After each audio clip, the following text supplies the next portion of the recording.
Good evening, dear listener. Let the night settle gently around you.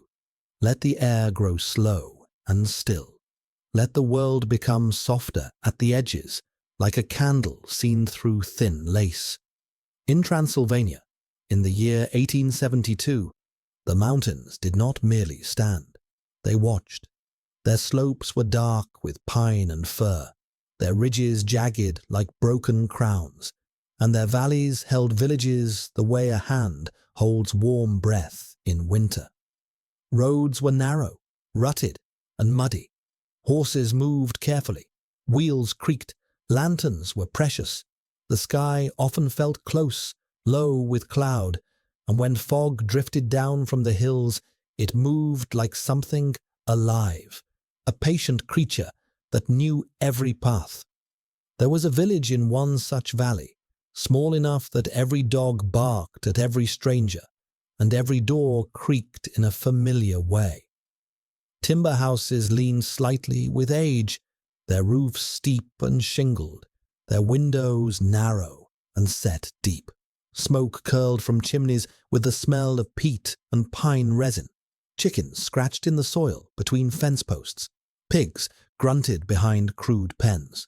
The church stood at the center, a stone and humble, its bell a voice that made people feel less alone. Beyond the last garden, beyond the last field where wheat and barley grew, beyond the last fence that kept goats from wandering, the forest began. It began suddenly, like a line drawn by a stern hand. One step, and the world changed.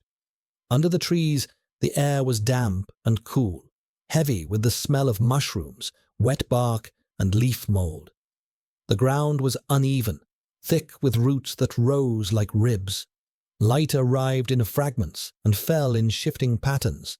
Insects sang in summer, and in winter the silence had weight. People did not go there without reason.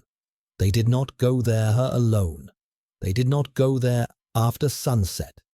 And beyond the forest, on a hill that cut into the sky like a blade, there was a castle. It was far enough to seem unreal, like a memory that belonged to the land instead of to people. Yet on clear days, you could see it from the village road. A jagged shape of towers and broken walls, a silhouette like teeth. Sometimes, when stormlight turned the clouds green and grey, the castle looked as if it moved, as if it shifted its shoulders under the sky. No one went there, not in daylight, not in darkness, not for coin, not for love. But for months the village had been waking to mornings that tasted wrong. It started with the cows. One dawn, when frost still silvered the grass and the air bit at cheeks, a farmer named Petru walked to his pasture with a bucket and a soft voice. He expected the familiar sound of lowing, the heavy breath of animals, the quiet shuffling of hooves. Instead, he found silence. A cow lay on its side near the fence line. Its legs were folded awkwardly, as if it had knelt and forgotten how to stand again. Its eyes were open, glassy. There were no torn clumps of grass, no churned soil, no prints that suggested panic. Petru did not touch it at first. He just stood, staring, feeling his stomach turn to cold water. When he finally approached, he saw something that made his throat tighten. There was no blood, no wetness at the mouth, no cut on the hide, no torn flesh. Yet when he pressed a trembling hand against the animal, it felt too light, too empty, as if something essential had been removed from within. He ran to the village. Men came with lanterns, though the sky was bright, as if sunlight could not be trusted. They prodded the body with sticks. They argued. They cursed. They crossed themselves. The butcher arrived with a knife that had opened more throats than he could count. He cut into the flesh, expecting rot or poison. He found emptiness. There was almost no blood. The village reacted like one body. First disbelief, then theories. Then fear. It happened again. Another cow, then another. Sometimes it was a calf, sometimes a full-grown bull. Always the same. Silent death, a drained stillness. Whispers grew into a constant background noise, like wind through reeds. Some said wolves had learned new ways. Some said bandits were bleeding livestock to sell blood to city doctors. Some said it was punishment for hidden sins. But the old ones spoke more quietly and with less hesitation. They remembered older winters, older funerals, older warnings. They said the word that tasted like iron. They said the word that made children flinch. Vampire. They spoke of a lord who once ruled the mountain roads, a name carried in old songs and older curses, a count who slept beneath stone, a master of the castle on the hill. Dracula. Sheriff Casper dismissed it. Casper was a man of 32, tall and broad, with a mustache thick enough to hold frost.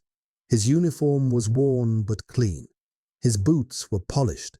He smelled of leather, tobacco, and hard soap.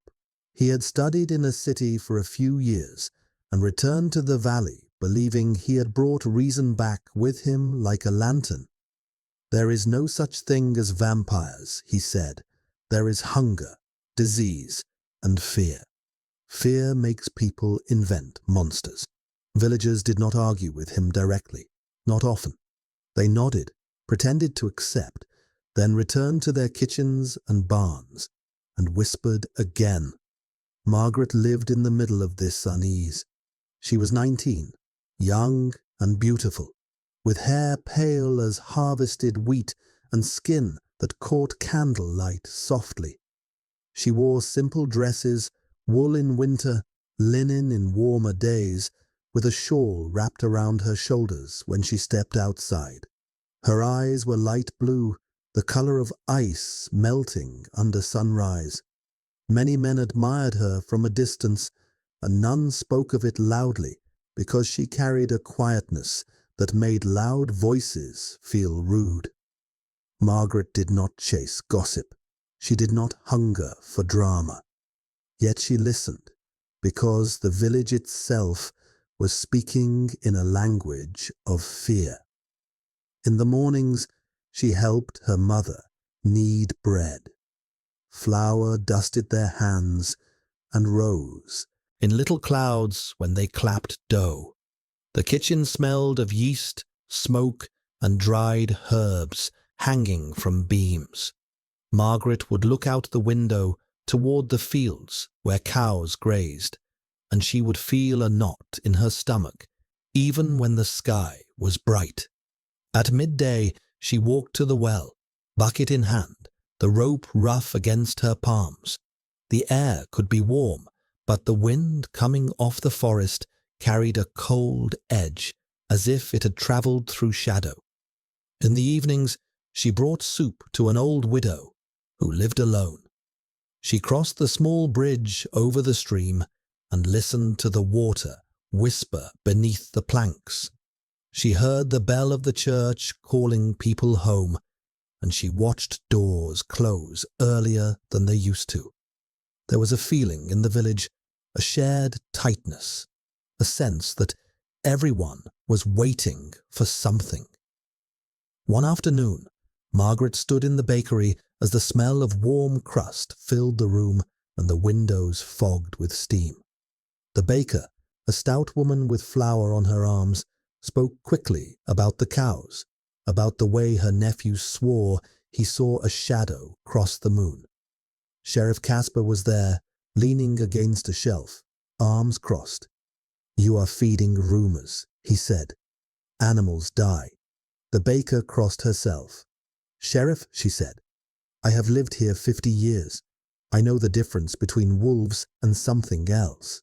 Casper sighed. "There is no something else," he said. His eyes flicked to Margaret as if hoping she would agree. Margaret held her bread, still warm through the paper, and said softly, "I hope you are right."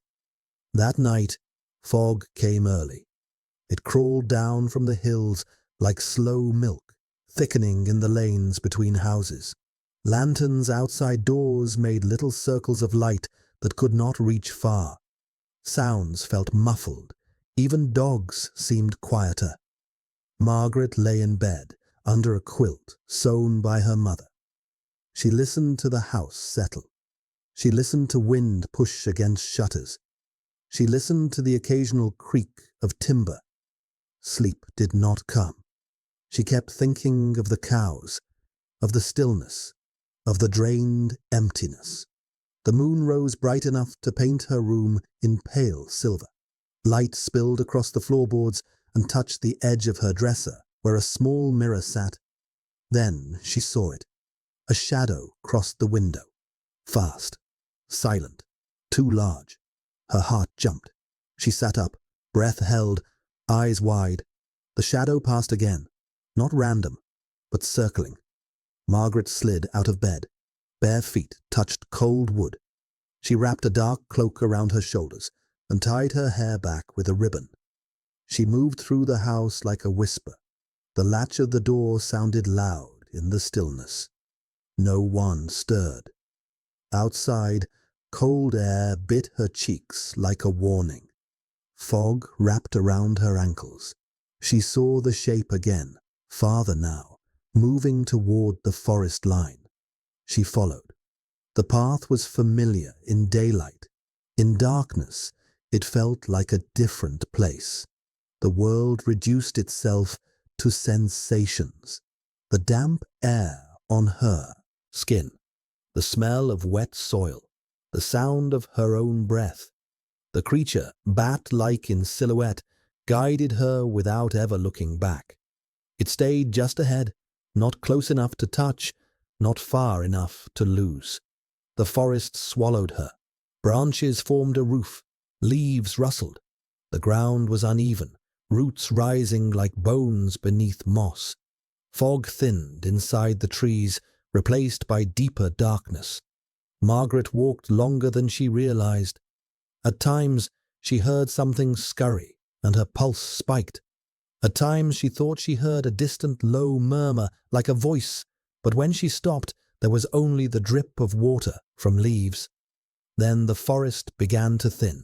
The hill rose before her, steep, rocky, a spine of stone. Above it, the castle waited.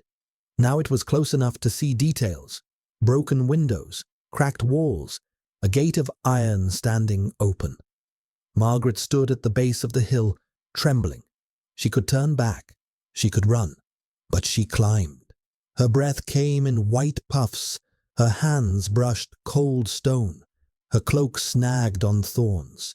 She kept her eyes on the shadow that moved ahead like a guide. At the top, the gate creaked slightly in the wind. Margaret stepped through. Inside the courtyard, the air felt colder, as if the castle kept its own season.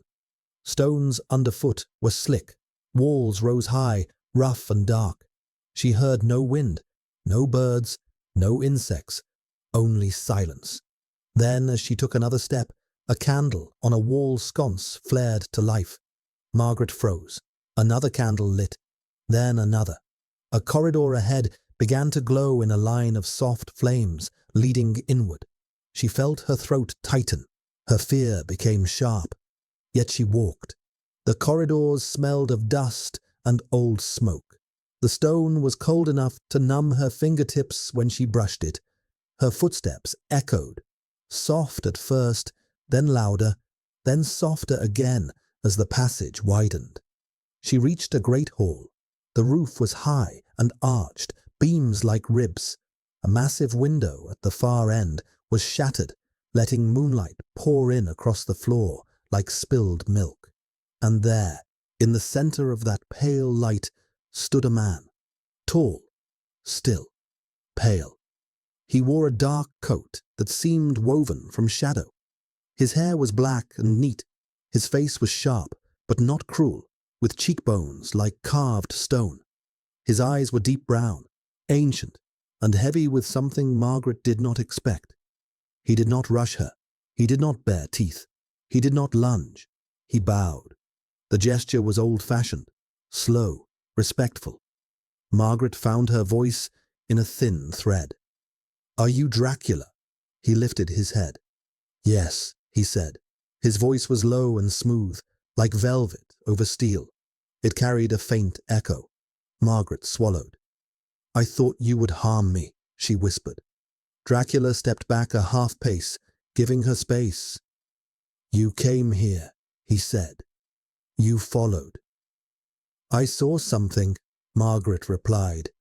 "Wings." "Not a bat," he said gently. "A messenger. Why would it bring me?" Dracula looked toward the broken window, moonlight across his face. "Because I have been awake for months," he said, "and I have felt your village breathe fear through the valley. I have heard rumors crawl from mouth to mouth, and I have watched the forest edge for signs that someone might look beyond fear." Margaret felt a strange chill. "The cows," she said. Dracula lowered his gaze. "Yes, you did it." "I did," he said, "and I regret the fear it has caused." "Why? Because hunger does not vanish when one chooses not to be a monster," he said. "Because I was made to feed. Because sleep does not erase thirst." He lifted his hand, palm open, empty. "I do not drink from humans," he said. "Not anymore. Not anymore." His eyes held a distant pain. "Once, long ago," he said, "I believed I had the right. The world was violent. Men took what they wanted. I became something that could not be killed easily, and I took." His voice became quieter. "Then I watched a child die because of what I had done. Not from blood, but from fear. A mother hid her son away from my shadow, and he starved in a cellar. In that moment I understood that feeding is not only teeth on skin. Sometimes it is terror." Margaret felt her chest tighten. "So you stopped." "I tried," he said. "I failed many times. Monsters are not defeated in one night. They are defeated in small choices made when no one watches." He looked at the candles. "Cows do not tell stories," he said. "They do not dream of futures. I told myself it was enough, that I could survive quietly. But the village notices. The village fears." "Why did you wake?" "Because the world shifted," he said. "Because thunder was heard without storms. Because men began to cut roads through forests. I slept in peace, and then I felt the old world being peeled away. I woke to see what had changed." Margaret looked at him and felt something she had no words for. Not admiration, not romance. "Pity. You are alone," she said. "Yes," he answered. They spoke through the night. He told her of centuries, of wars that burned through valleys, of winters that froze rivers solid, of travelers who once came to the castle begging shelter. Some he sheltered, some he frightened away, some he harmed before he learned better. Margaret told him of the village, of bread and weaving, and the bell that sounded different when snow pressed on the roof. She spoke of Sheriff Casper and his stubborn faith in reason. Dracula listened as if every word mattered. When dawn began to pale the sky, he stepped back. "You must go," he said. "Why daylight does not kill me as stories claim," he said, "but it weakens old magic. And if you are seen here, they will not believe your words. Will you be here? I am always here," he said, "whether I wish to be or not." Margaret returned through the forest. Birds began to sing. Leaves shone with dew.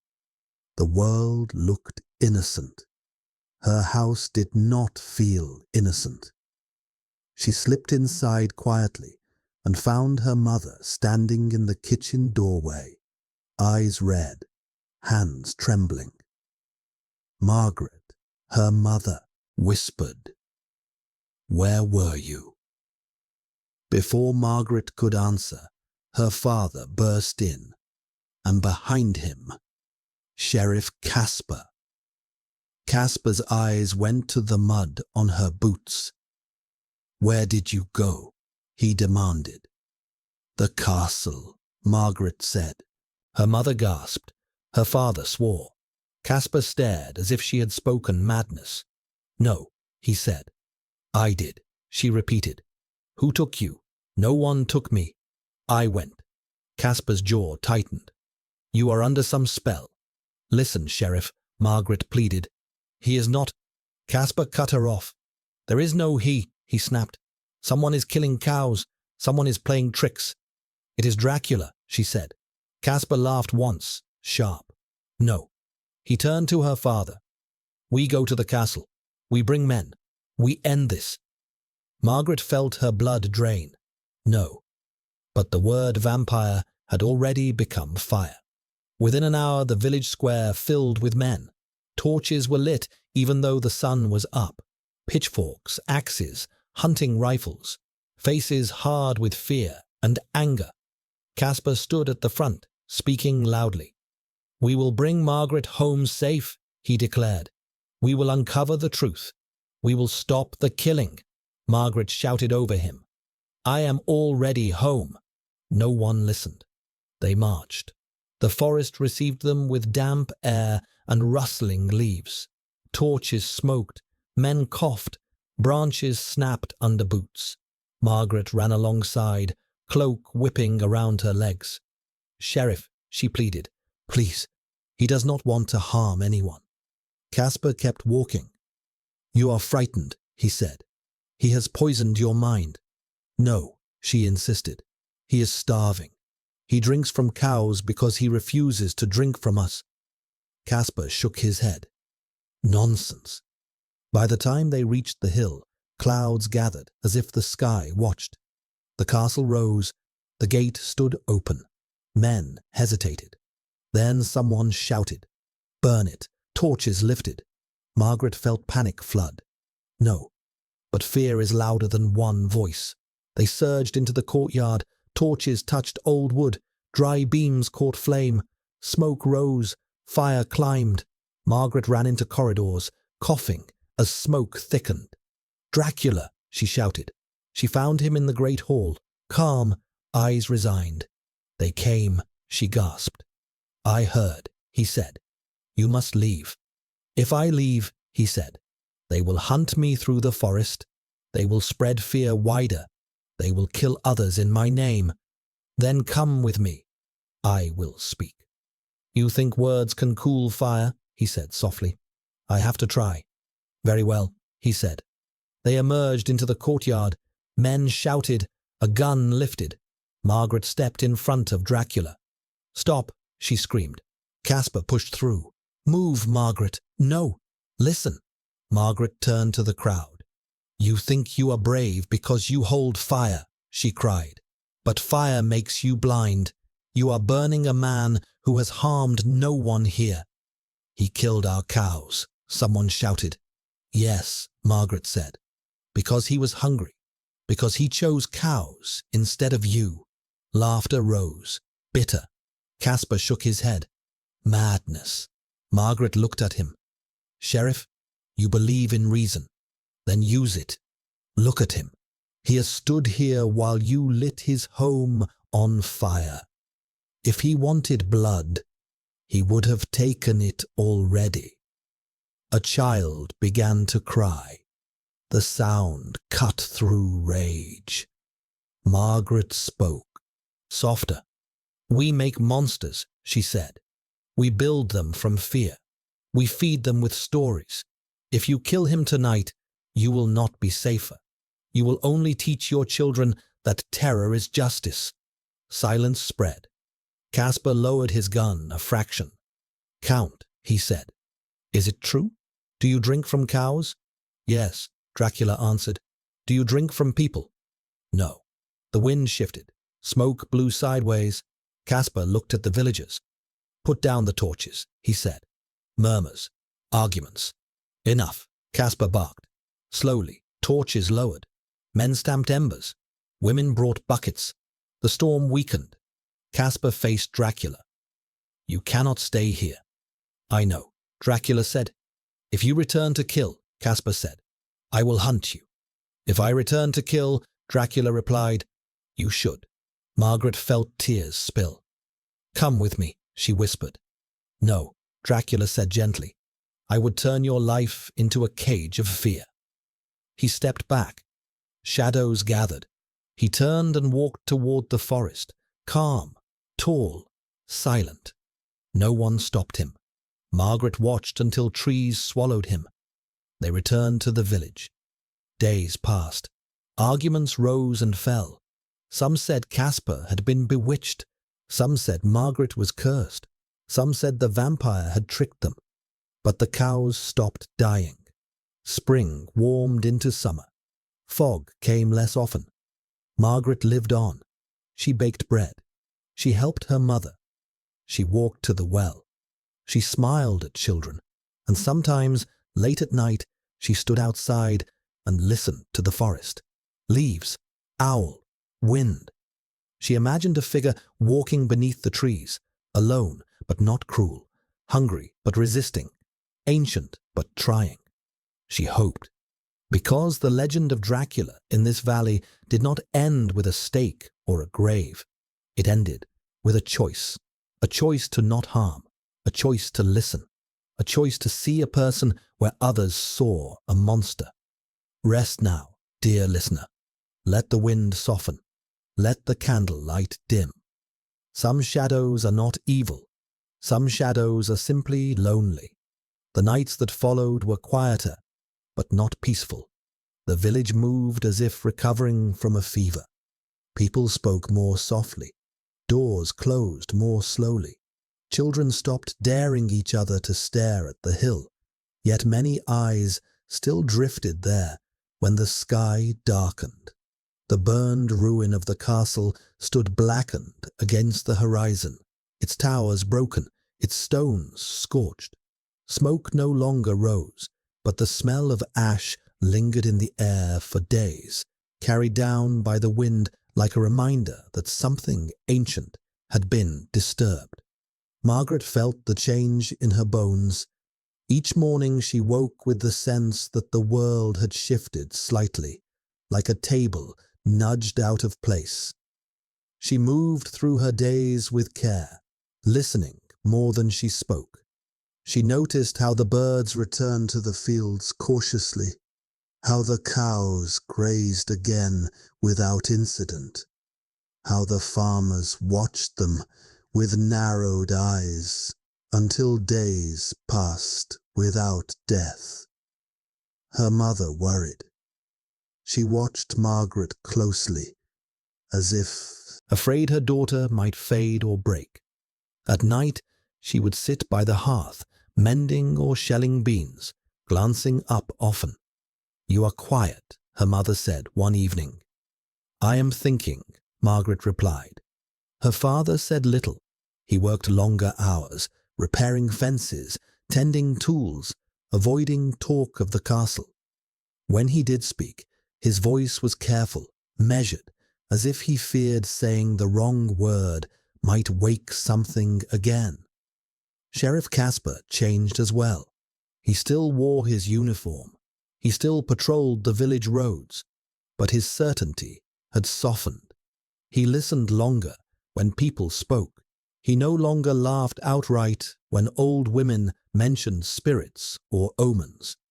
He stood at the edge of the forest some evenings, hands behind his back, staring into the trees as if expecting them to answer questions he had not yet learned how to ask. Margaret avoided him at first, not out of anger, but out of exhaustion. She carried the memory of fire and shouting like a bruise under her skin. Yet one afternoon, as she returned from the well, Caspar stopped her. "Margaret," he said quietly. She turned. "I owe you something," he said. She waited. "I do not know what I saw that day," he continued, "or what I almost did. But I know this. If you had not stood there, if you had not spoken, men would be dead. Or worse, we would have learned how easy it is to kill when fear leads." Margaret nodded. "Fear is loud," she said. Caspar looked toward the hills. "I still do not believe in vampires," he said. Margaret smiled faintly. "You believe in choices now," she said. Caspar did not argue. That night, Margaret dreamed. She dreamed of walking through the forest alone. The trees were tall and pale. Their leaves whispered without sound. She followed a narrow path that glowed faintly beneath her feet. At the end of the path stood a figure, tall and still, watching the horizon. When she called out, the figure turned, but its face was hidden by shadow. She felt neither fear nor comfort, only understanding. She woke with her heart calm. Weeks passed, her summer deepened. The fields turned green. Flowers bloomed along the road edges. Life resumed its rhythms. The cows remained alive. The village breathed easier. Yet the legend did not die. Travelers passing through heard whispers in the tavern. They carried the story onward, changing it with every telling. Some said the vampire had fled. Some said he had been destroyed. Some said he still watched from the forest, guarding the valley from worse things. Children invented games where one played the monster and another the brave woman who spoke instead of striking. Parents scolded them gently, then allowed them to play anyway.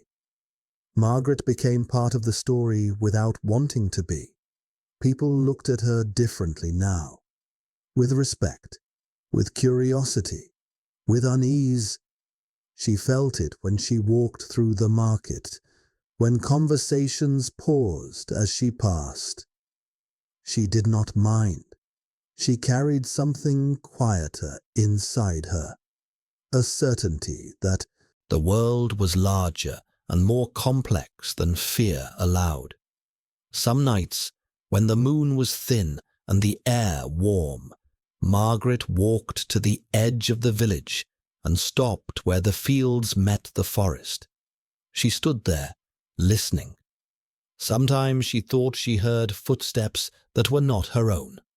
Sometimes she felt watched, not with hunger, but with recognition. She never crossed into the trees again. She did not need to. Far from the village, deeper in the forest than any woodcutter dared to go, there were places untouched by fire, caves where stone still held ancient cold, ruins older than the castle, swallowed by moss and root. In those places, something endured. Dracula endured. He moved through the forest like a shadow with weight. He avoided roads. He avoided villages. He drank sparingly, taking from animals that lived wild and plentiful, never again from those tended by human hands. He slept in the earth and stone, waking only when hunger or memory stirred him. He thought of Margaret often, not as a possession, not as a longing, as a reminder that monsters are shaped by what they choose when no one is watching.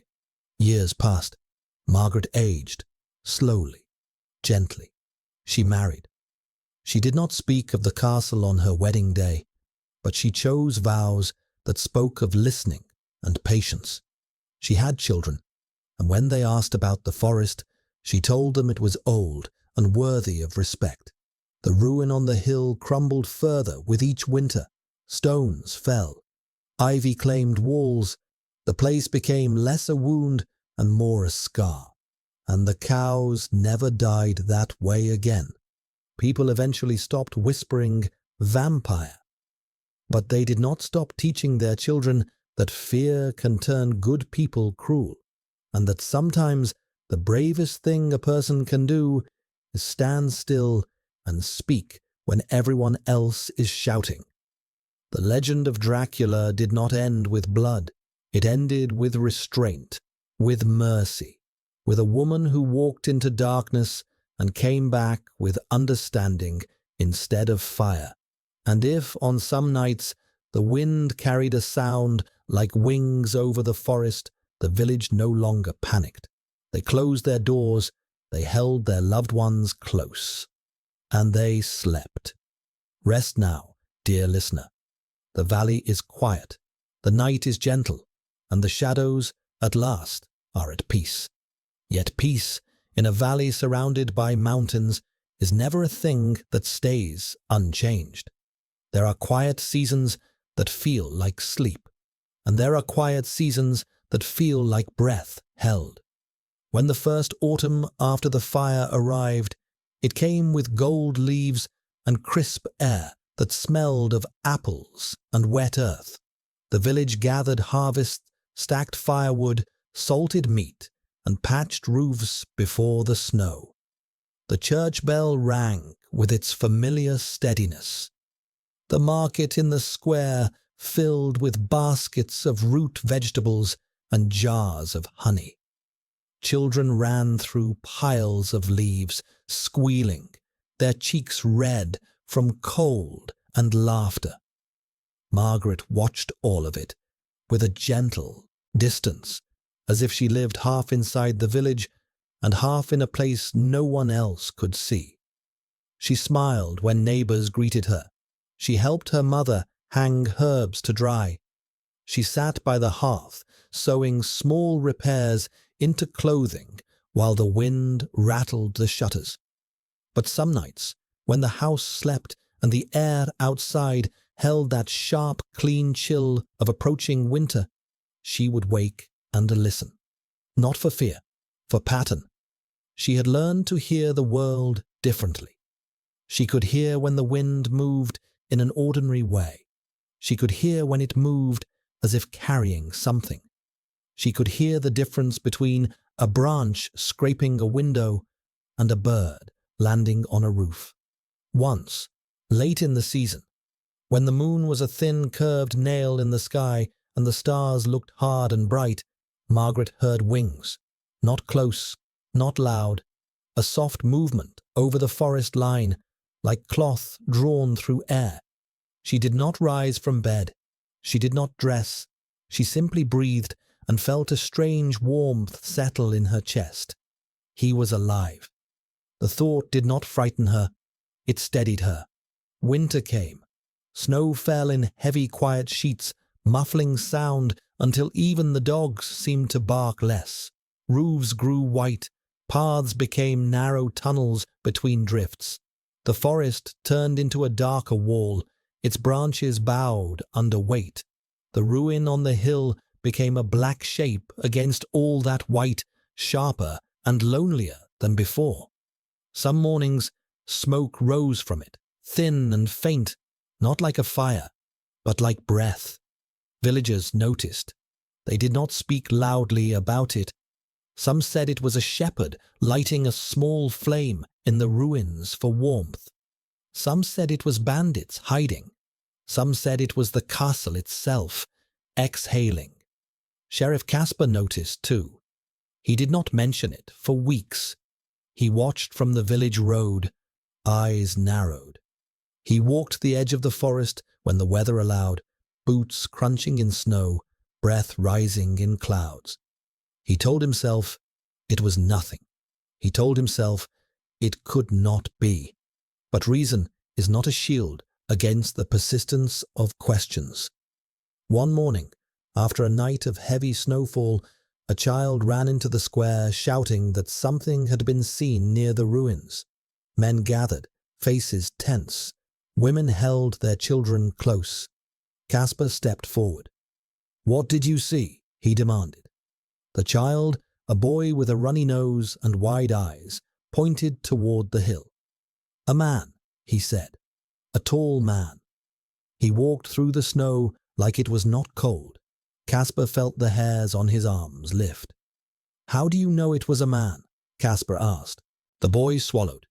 "Because he turned and looked at me," he said. Casper wanted to dismiss it, to say it was imagination, but he did not. He asked questions. Where? When? How far? The boy answered. Casper listened.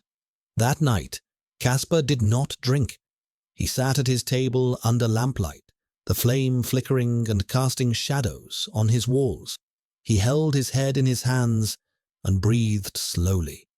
He thought of Margaret of her standing in front of a gun, of her voice shaking, but steady. He thought of the way Dracula had spoken, not pleading, not threatening, simply stating, "If I return to kill, you should." Caspar realized, with a cold clarity that settled like snow, that he had never heard a murderer speak like that. The next day he visited Margaret. Her mother opened the door, eyes wary. "Sheriff," she said. Caspar removed his hat. "I need to speak with Margaret," he said. Margaret appeared behind her mother, hands dusted with flour. She looked at Caspar calmly. They stepped outside. The air was sharp. Their breath rose in white puffs. Snow crunched underfoot. Caspar did not waste words. "I saw smoke near the ruins," he said. Margaret's eyes did not widen. "Did you?" she asked. Caspar frowned. "You knew?" Margaret looked toward the forest. "I do not know," she said. "But I am not surprised." Caspar swallowed. "Do you still believe he is out there?" Margaret met his gaze. "Yes." Caspar's jaw tightened. "And you think he will not harm?" Margaret nodded. "I think he fights himself every day," she said. "That is more than most people do." Caspar stared at her for a long moment. Then he said something that surprised even him. "If he is out there," he said, "and if he returns to the village, you tell me." Margaret's expression softened. "Not to kill him," Caspar added quickly. Margaret said nothing. Caspar looked away. "To protect people," he said, "and to protect him from the village." Margaret's breath came out slowly. "Then you have learned," she said. Caspar flinched as if struck, but it was not a cruel blow. It was truth. He nodded once. He left. The season turned. Snow melted. Spring returned slowly, hesitant at first, then with sudden bursts of green. Streams swelled with meltwater. Birds returned and filled the air with chatter. The forest smelled alive again. And the village, lulled by months without dead cows, began to relax. The ruin on the hill remained. Black stones, ivy, silence. Margaret lived her days. She worked. She laughed softly sometimes. She attended church. She watched children run. Yet in her heart, a quiet thread remained tied to the forest. One evening, when the air was warm enough to sit outside without a shawl, Margaret walked alone to the edge of the field where grass met trees. The sun was setting. The sky was peach and violet. Birds flew low. Margaret stopped where she had stopped so many times. She listened. At first there was only the rustle of leaves. Then a faint sound like a footstep on moss. Margaret's heart steadied. She did not move. A figure emerged between the trunks. Tall, still, dark coat, pale face. Dracula stood at the edge of shadow, not crossing into the open. Margaret felt the world narrow around them. The village behind her, the forest behind him. Neither rushed, neither spoke at first. The wind moved through grass. Finally Dracula spoke. "You should not come alone," he said. Margaret smiled faintly. "You should not come at all," she replied. Dracula's eyes held that familiar sadness. "I heard the castle burned," he said. "You saw it," Margaret answered. Dracula looked past her toward the valley. "I did not expect you to survive your village," he said softly. Margaret's throat tightened. "Neither did I," she whispered. They stood in silence. Then Margaret spoke. "They are calmer now," she said. "The cows have lived. They have new worries, new gossip. Time is a river that carries fear away if nothing feeds it." Dracula's gaze returned to her. "And you?" he asked. Margaret took a slow breath. "I am still here," she said. "That is all." Dracula nodded. "You changed them," he said. Margaret shook her head. "They changed," she said. "I only stood in front of a moment that could have become a nightmare. Dracula stepped forward half a pace, still not crossing fully into the field. "I did not return to drink from their cattle," he said. Margaret nodded. "I know," she said. Dracula's eyes narrowed slightly. "How?" Margaret smiled. "Because they would have found corpses," she said. "Fear would have returned. The sheriff would have marched again." Dracula exhaled slowly. "You speak of him with respect now," he said. Margaret looked toward the village. "He learned," she said. "He still does not believe in what he cannot measure, but he believes in consequences now." Dracula looked at her as if weighing something. "You should fear me," he said. Margaret's voice was gentle. "I fear what you could become if you forget your choices," she said. "I do not fear what you are when you remember them." Dracula was still for a long time. Then he lowered his gaze. "I came to thank you," he said. Margaret's breath caught. "For what?" "For seeing me," Dracula said. "For speaking when your people wanted flames." Margaret felt tears rise. "I did not do it for you alone," she whispered. Dracula nodded. "I know," he said. The sun sank further. Shadows lengthened. Margaret realized suddenly how fragile this moment was. If someone from the village walked out now, if a dog barked, if a child screamed, everything could shatter. She took a step back toward the village. "You should go," she said. Dracula's eyes lingered on her. "Yes," he said. He turned, moving back into the trees. Margaret watched until the trunks swallowed him. She stood alone again, the field quiet, the air warm. She returned home. She did not tell anyone. Not because it was a secret she wanted to keep selfishly, but because some truths are too delicate to hold in a village mouth. Years passed. The valley changed. A new road was carved through the hills. Wagons passed more often. Travelers stopped at the tavern. News from distant cities arrived like birds, bringing strange words and unfamiliar ideas.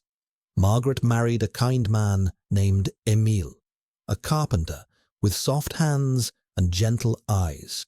He built her a rocking chair for the hearth and a small shelf for her books. He did not ask too many questions about her quietness. He loved her the way the forest loved moss, without demanding it become something else.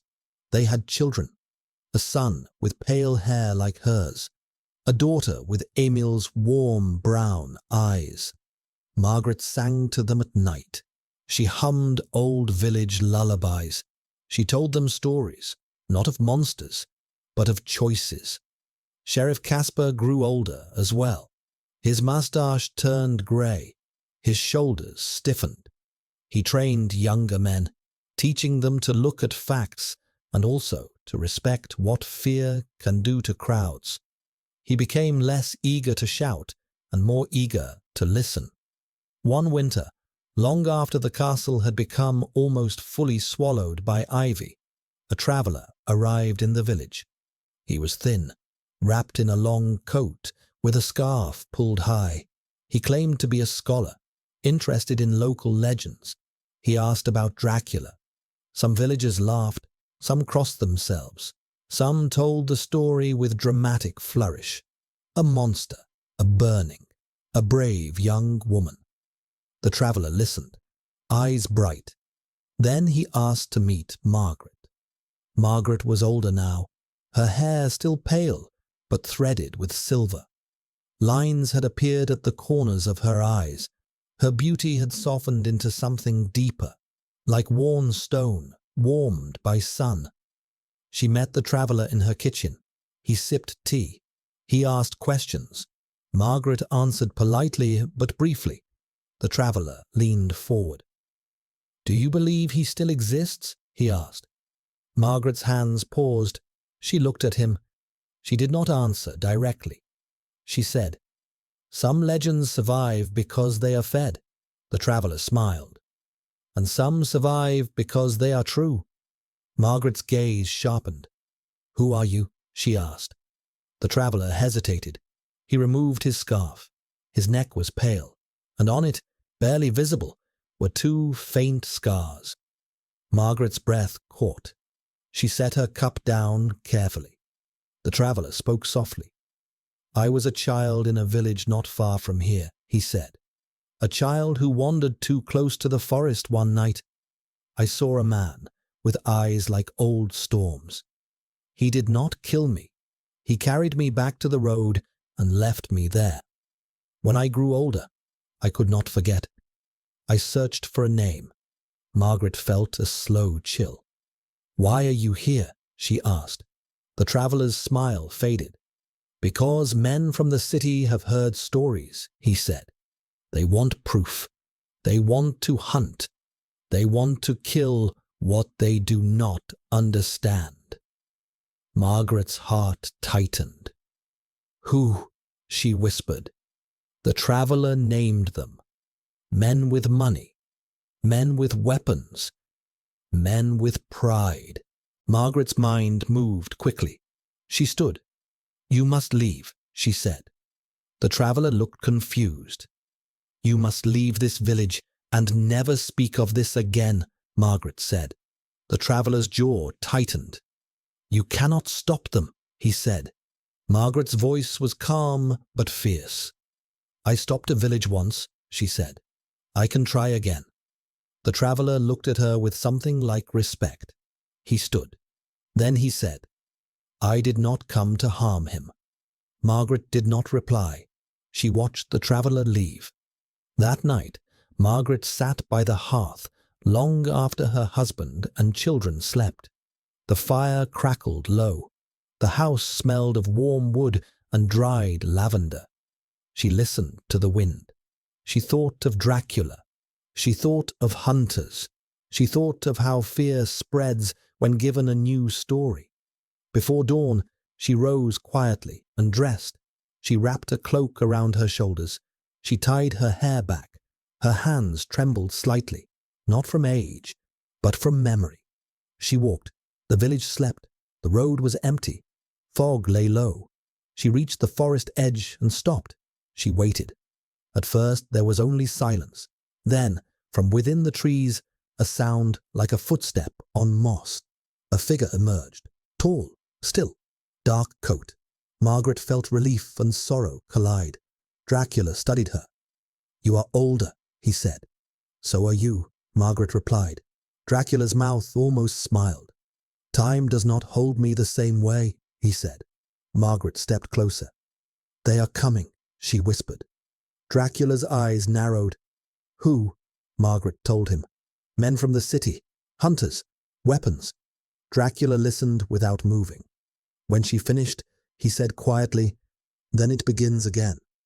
Margaret shook her head. No, she said. Not if you leave. Dracula's gaze hardened slightly. Leave to where? He asked. The world is smaller now. Roads are everywhere. Smoke from cities stains the sky. Men travel faster. They chase. Margaret felt tears rise. Then come with me, she whispered. Dracula looked at her with a sadness so deep it felt like winter. No, he said. I will not drag your life into my shadow. Margaret's voice broke. You saved me too, she said. Dracula's eyes softened. I did not save you, he said. You saved yourself. A long silence. The forest breathed. Dracula spoke again. I will go, he said. Not because I fear them, because I fear what they will become if they kill something they do not understand. Margaret exhaled. Where will you go? Dracula looked toward the mountains. Far, he said. Into places even they do not bother to search. Margaret nodded. Then go before they arrive. Dracula stepped closer, just enough that Margaret could feel the cold of him, like a breeze. Thank you, he said. Margaret swallowed. For what? For remembering that I am capable of choice, he said. He stepped back. Then he turned, and he was gone into the trees. Margaret stood at the forest edge until the sky lightened. Then she returned home. Days later, men arrived from the city. They wore fine coats and carried rifles. They asked questions. They demanded maps. Sheriff Casper, old now, met them in the square. He listened. Then he said, "There is nothing here." They argued. They threatened. They tried to stir fear.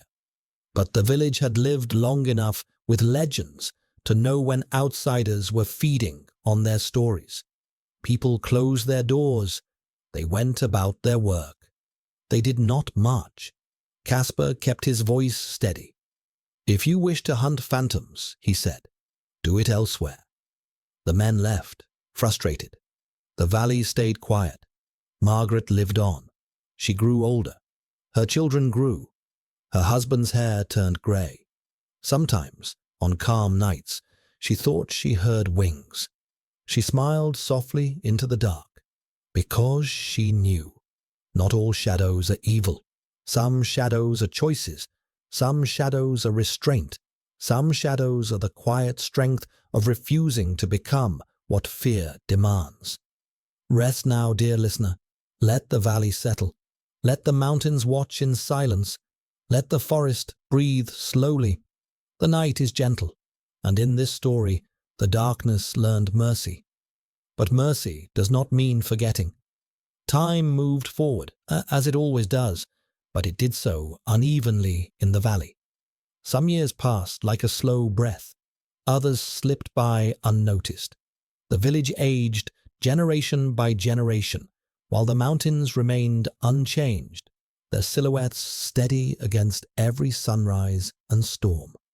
Margaret grew old in the way that trees do, gradually, with rings no one else could see. Her hands became thin and veined, her back slightly bent, her hair pale as frost. Yet her eyes stayed clear.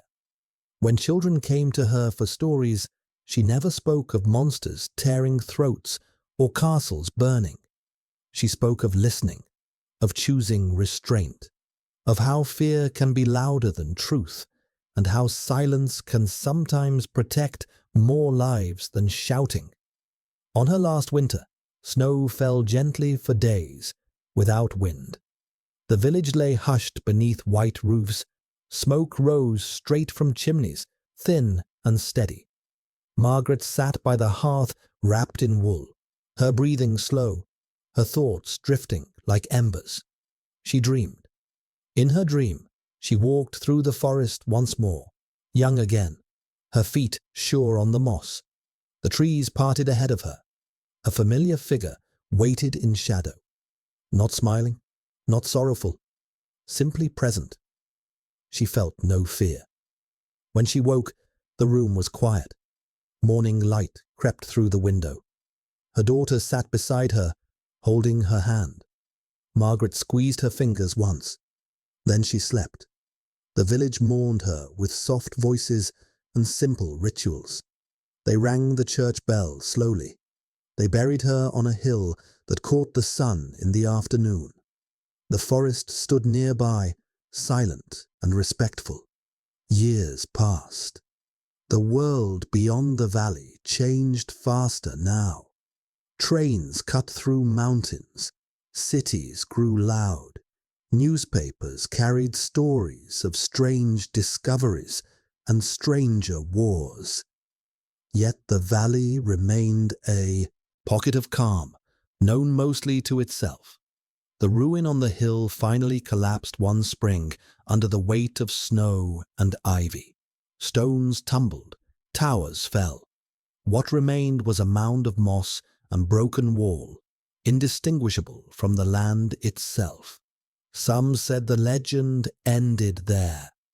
Others said legends do not end. They change shape. Travelers still pass through the valley sometimes. They asked about Dracula. They asked about the castle. They asked about a woman who once stood in front of fire. Villagers told the story simply. They said there was once fear. Then there was understanding. Then there was quiet. Far from the valley, beyond roads and cities, in places untouched by maps, something endured. A presence, a restraint, a being who remembered a woman who had walked into darkness and spoken without hatred.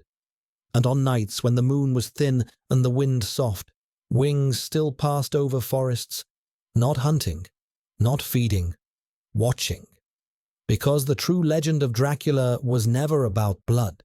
It was about the moment a monster chose not to be one. Rest now, dear listener. The valley sleeps. The forest listens. The night holds no fear. And this story, long and winding, settles gently into silence. Yet the valley, and the forest, and the old stones beneath the moss remember more than the village ever spoke aloud. Long before Margaret grew old, long before the ruin collapsed into earth, there were nights after the fire when the world still felt sharp, raw, and easily wounded. In those first weeks, the village behaved like a house after a storm. People moved through their days carefully, as if stepping around broken glass. They spoke in whispers, not only because they feared the forest, but because they feared their own voices. They feared what they had almost become. Margaret carried that fear differently than the others. She did not deny it, and she did not let it command her. It lived in her chest like a small animal, alert and restless. She fed it calmness.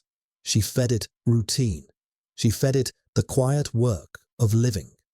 One morning, not long after the castle burned, she woke early and stepped outside while the village still slept. The air smelled of wet ash carried by wind from the hill. The sky was heavy with cloud, the kind that made the world look like it had been washed in grey water. The fields were damp, and every blade of grass held a bead of moisture that caught faint light. Margaret walked toward the pasture where Petru kept his remaining cows. The farmer stood by the fence, arms folded, watching his animals graze. His shoulders were slumped with exhaustion. His face looked older than it had a month ago. He did not notice Margaret at first. When he did, he nodded, cautious. "Morning," he said. "Morning," Margaret replied. They stood in silence for a while, listening to the soft, tearing sound of grass being pulled, the slow chewing, the gentle snorts. Petru spoke first. "I hated you for a day," he admitted, voice rough. Margaret did not flinch. "I know," she said. Petru swallowed. "I hated you because you stopped us," he said. "Because I wanted to burn something. I wanted to feel like I could punish the fear." Margaret looked at him. "And now?" she asked softly. Petru's eyes were wet. "Now I am ashamed," he said. Margaret rested her hands on the fence. "Shame can be a beginning," she said. "If it makes you choose differently next time." Petru breathed slowly. "There will be a next time," he muttered. Margaret's gaze went toward the forest. "There is always a next time," she said. The village did not heal all at once. Some people became kinder. They brought bread to neighbors more often.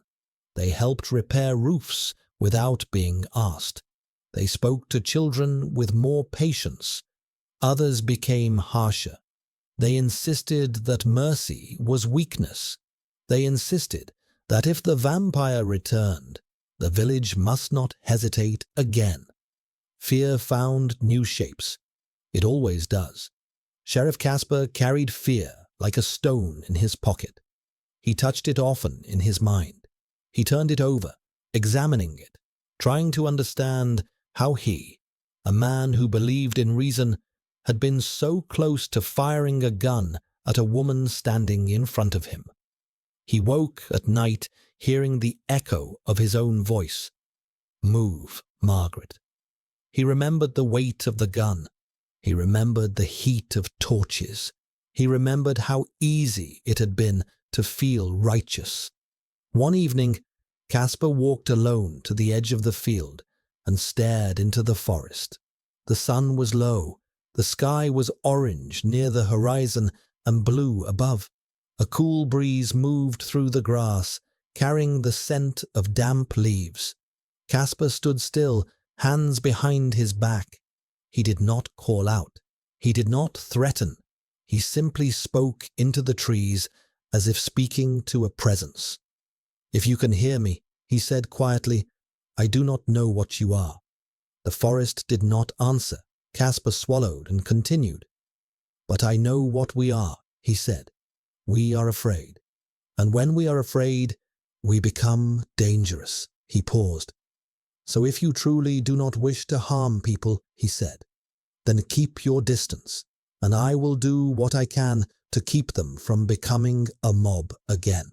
The wind rustled leaves. A bird called once, sharp. Caspar stood for a long time, then returned to the village. He did not tell anyone what he had done. Margaret noticed the change in him anyway. She noticed it in the way he spoke to men in the tavern when arguments rose. She noticed it in the way he placed himself between shouting voices. She noticed it in the way he watched the forest with less arrogance and more quiet caution. The village slowly learned to live with a scar. The hill remained blackened. The ruins remained. Yet as summer warmed, ivy began to creep. Green returned. The land began to cover what had happened, not erasing it, but softening its edges. Margaret's days became gentler again. She woke with sunlight on the wall. She worked at the loom with her mother, the wooden frame creaking softly, the threads stretching tight, the shuttle clicking through. She helped knead dough, warm and elastic under her palms. She carried baskets of apples from trees that leaned heavy with fruit. Yet each time dusk came, she felt a quiet tension. Not because she feared Dracula, because she feared the village.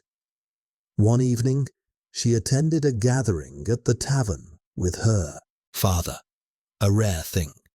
The tavern was warm, crowded, smelling of ale and wood smoke. Men spoke loudly, relieved to have something ordinary again.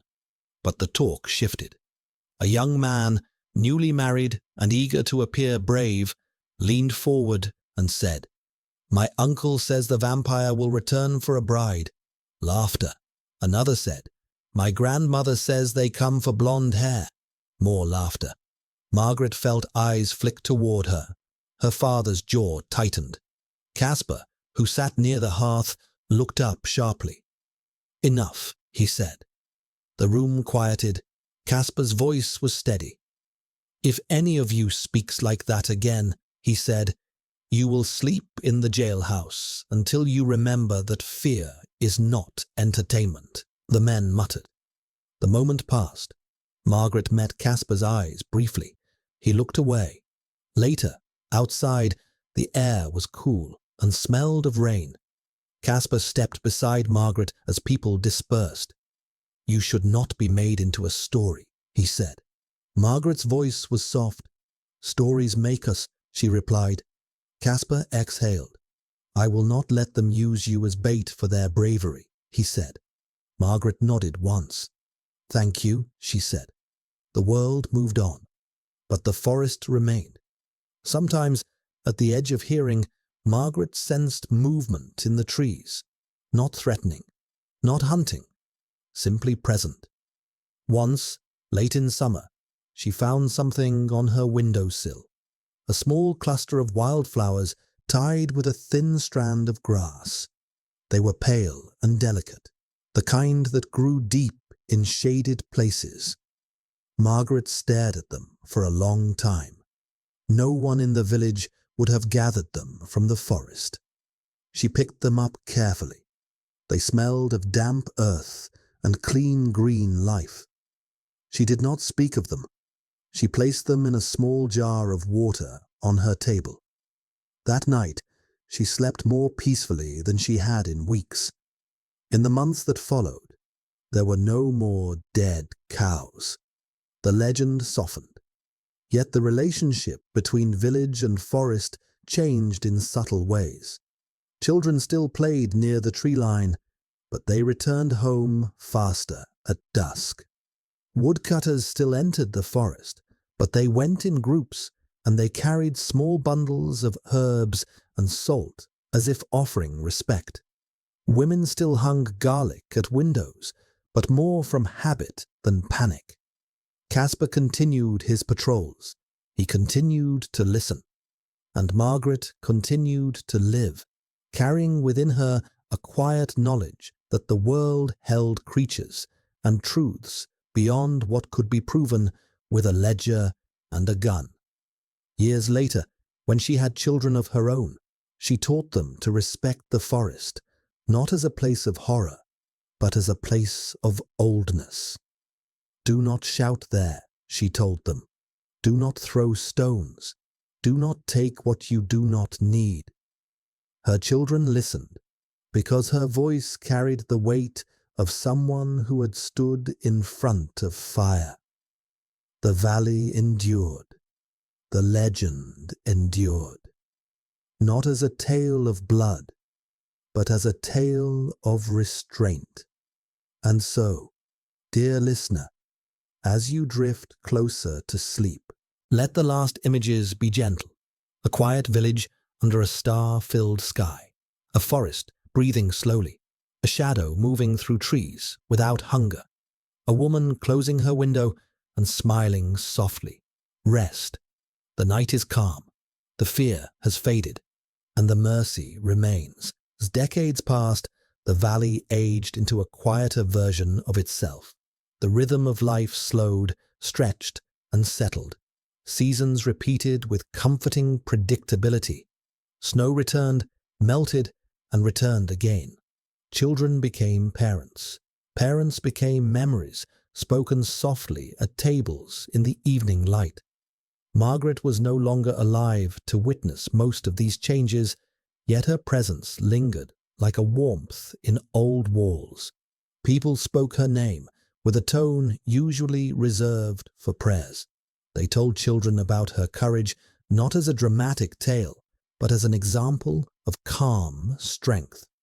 They said she listened when others shouted. They said she stood when others ran. They said she saw a person where others saw only fear. The forest continued to grow. Trees thickened. Moss crept higher on trunks.